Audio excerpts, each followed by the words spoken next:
বৃষ্টির কারণে ওয়েদার এখন যথেষ্ট ঠান্ডা। খেলা হলো না, খেলা ক্যান্সেল হয়ে গেল। তাহলে চলো ঘুরে আসি বন্ধুরা মিলে। নামে বাবু, কিন্তু সে কিন্তু বাবু না, সে যথেষ্ট বড়।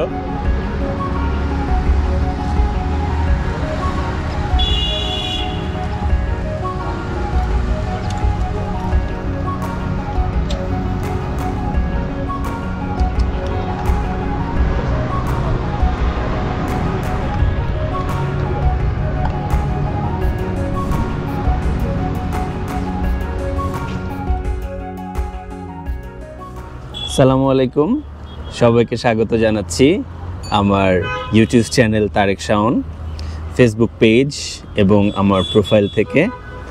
আজকে নতুন আর একটা ভ্লগ নিয়ে আপনাদের সামনে হাজির হয়েছি। আজকে আমরা যাচ্ছি, এখন আমরা উত্তরার দিয়াবাড়িতেই আছি এবং দিয়াবাড়িতে একটা সুন্দর কায়াকিংয়ের জায়গা তৈরি হয়েছে, ছোট একটা লেক। সেই লেকে কায়াকিংয়ের ব্যবস্থা করা হয়েছে। এটা অনেক দিন ধরেই আছে, যাওয়া আসার পথে অনেকবারই দেখেছি। তবে রিসেন্টলি কিছু ভ্লগ দেখার পরে আমারও কায়াকিং করতে ইচ্ছা হয়েছে। এর আগে কায়াকিং করার একটা প্ল্যান ছিল, আমরা রাঙামাটি ট্যুরে গিয়েছিলাম। আমাদের ইচ্ছা ছিল যে আমরা রাঙামাটি যে রিসোর্টটাতে থাকব, সেই রিসোর্টে কায়াকিংয়ের ব্যবস্থা থাকবে এবং আমরা সেখানে কায়াকিং করব। কিন্তু দুর্ভাগ্যজনক বশত কোনো কারণে আমরা সেটা ব্যাটে বলে মিলাতে পারিনি, আমাদের সেই রিসোর্টে থাকা হয়নি, আমরা অন্য কোথাও থেকেছিলাম এবং সময়ের অভাবে আমরা কায়াকিংটাও করতে পারিনি। তো আজকে ওই যেটাকে বলে দুধের স্বাদ ঘোলে মেটানো, সো আজকে দুধের স্বাদটা একটু ঘোলে মিটিয়ে আসি। তো আমার সাথে আজকে জয়েন করবে আমার এক ক্রিকেটার ছোট ভাই। ও ক্রিকেট প্লেয়ার, কর্পোরেট লিগ খেলে, আমাদের দলের হয়ে ডিএনসিসি মেয়র কাপও খেলেছে। ওর নাম আসাদুজ্জামান বাবু। ও আমার সাথে জয়েন করবে। তো আসার আগে আমি আর কি আমার স্টার্টিংটা করে নিলাম। একটু আগে যার কথা বলেছিলাম যে আমার এক ক্রিকেটার ছোট ভাই বাবু, নামে বাবু, কিন্তু সে কিন্তু বাবু না, সে যথেষ্ট বড় এবং মারাত্মক রকমের হ্যান্ডসাম। তো বাবু, একটু তুমি তোমার ইন্ট্রোডাকশনটা দাও। হাই, আমি আসাদুজ্জামান রায়হান বাবু। আমি প্রফেশনালি ক্রিকেট প্লেয়ার। এখন একটা মাল্টিন্যাশনাল কোম্পানিতে কর্মরত আছি, পাশাপাশি ক্রিকেটটাও খেলছি। তো তারেক ভাইয়ের সাথে আমার অনেক দিন আগে থেকেই পরিচয়। উত্তরা ক্রিকেট একাডেমির উনি এখন বর্তমানে হেড কোচ, প্লাস আমাদের ঢাকা 51 নং ওয়ার্ডের হেড কোচ উনি। তো আমি ওই ওয়ার্ডের প্লেয়ার হিসেবে ওনার সাথে আমার পরিচয়। তো এই তো তারেক ভাইয়ের সাথে খুব ভালো আন্ডারস্ট্যান্ডিং। আর বাবুর একটা জিনিস দেখে একটু হিংসা হচ্ছে, হিংসা ঠিক বলা যাবে না, মানে আফসোস হচ্ছে যে আমি আর একটু অপেক্ষা করলে মনে হয় ভালো হতো। বাবু রিসেন্টলি GoPro 12 নিয়েছে, এটা দেখার পর এখন আর GoPro 9টা ভালো লাগছে না। না না ভাই, আপনি যেটা ইউজ করতেছেন ওইটা আসলে অনেক অনেক ভালো মার্কেটে সাপোর্ট দিয়েছে অনেক দিন। তারপর যখন আপডেট আসে তখন তো এখন দামটাও খুব বেশি ডিফারেন্স না। যেমন আমি যে দামে কিনেছি, আমি যদি GoPro 9 বা 10 কিনতাম হয়তো 8-10 হাজার টাকা এদিকে দিবে। তো আমি চিন্তা করছি যে একটু বেশি ইনভেস্ট করে একবারে আপনার হচ্ছে বর্তমান মার্কেটে আপডেট আছে, যেহেতু ইলেকট্রনিক ডিভাইস, এই জন্য একবার আপডেটটাই নিয়ে নিয়েছি।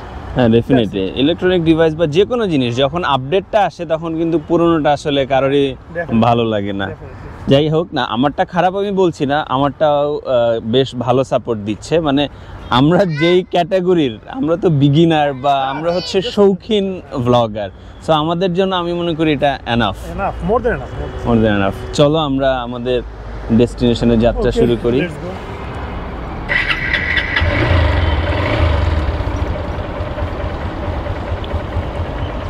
যারা মিরপুর থেকে আসবেন তাদের জন্য ডেস্টিনেশনটা খুব সহজ। উত্তরা দক্ষিণ স্টেশন থেকে একটু সামনে এগিয়ে গেলেই হাতের বাম দিকে পড়েছে। আর যারা উত্তরা থেকে আসবেন তারা হচ্ছে উত্তরা সেন্টারটা পার হয়ে একটা ইউটার্ন আছে, সেখান থেকে ইউটার্ন নিতে হবে। ইউটার্ন নিলেই হাতের বাম পাশে। খুব সুন্দর চমৎকার স্নিগ্ধ বিকেল, মনোমুগ্ধকর প্রাকৃতিক পরিবেশ। বৃষ্টির কারণে ওয়েদার এখন যথেষ্ট ঠান্ডা, খুব আরামদায়ক আবহাওয়া। সেই সাথে পরিবেশটা ধীরে ধীরে সবুজ হয়ে উঠছে।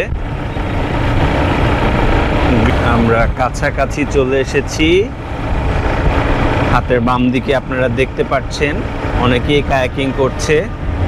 আজকে সম্ভবত খুব রাশ, শুক্রবার শনিবার প্রচণ্ড রাশ থাকে।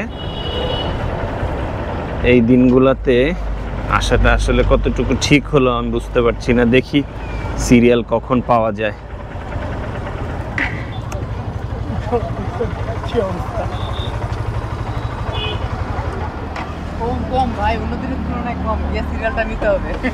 তুমি একটু আগাও। আমার মনে হয় না যে সিরিয়াল পাবেন। হ্যাঁ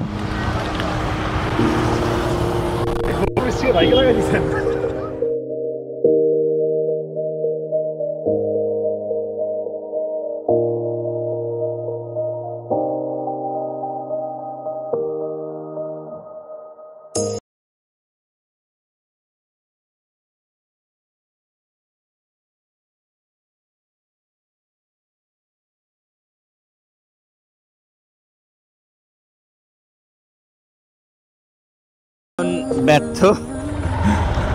আমরা যে উদ্দেশ্যে এসেছিলাম সে উদ্দেশ্য সাকসেস হয়নি। প্রচণ্ড ভিড়। এই ভিড়ের মধ্যে প্রায় 1 থেকে 1.5 ঘন্টা লাগবে সিরিয়াল পেতে। সো এতটা ধৈর্য নেই যে 1-1.5 ঘন্টা অপেক্ষা করে আমরা কায়াকিং করব। আমরা আজকে না করে আমরা চিন্তা করছি যে অন্য আরেকদিন আসবো। এখন যাচ্ছি একদম প্রকৃতির মাঝে। দূর থেকে যে প্রকৃতি কিছুক্ষণ আগে আপনাদের দেখিয়েছিলাম সেই প্রকৃতির মাঝে মিশে যেতে আমরা রওনা হয়েছি। এটা হচ্ছে প্ল্যান বি। প্ল্যান এ আমাদের ফেল করেছে, তাই এখন আমরা ইনস্ট্যান্ট চিন্তা করলাম এসে যেহেতু পড়েছি, সো কিছু না কিছু তো করতেই হবে। লাইক ছোটবেলায় ক্রিকেট খেলতে গেলাম, খেলা হলো না, খেলা ক্যান্সেল হয়ে গেল, তাহলে চলো ঘুরে আসি বন্ধুরা মিলে। ও বাহ, বন জঙ্গলের ভেতর চলে আসছি বাইক নিয়ে। একটা আইল্যান্ডের মতো তৈরি হয়েছে, হয়তো এখানেও ভবিষ্যতে হাই রাইজ বিল্ডিং হয়ে যাবে। সামনে আপনারা যে দেখতে পাচ্ছেন সামনেই হচ্ছে রাজুকের অ্যাপার্টমেন্ট প্রজেক্ট, যেটাকে রুয়াপ বলে সংক্ষেপে।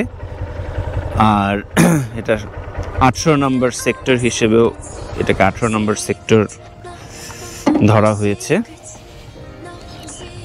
অনেক দিন পর আসলে এইরকম একটা প্রাকৃতিক পরিবেশের ভিতর আসতে পারলাম, খুব ভালো লাগছে।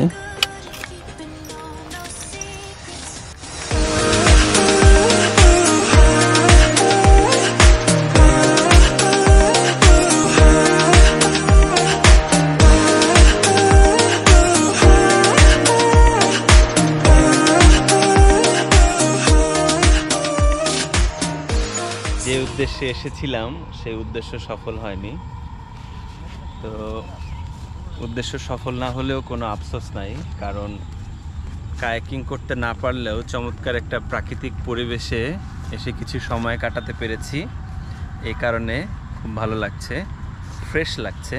আমরা আশা করি আগামী দিন আপনাদেরকে আমাদের যে কায়াকিং পর্বটা সেটা সবাইকে দেখাতে পারবো। সো আমার সাথে থাকবেন। যদি ভালো লাগে অবশ্যই ভিডিওটা আপনার কাছের মানুষদের সাথে শেয়ার করবেন।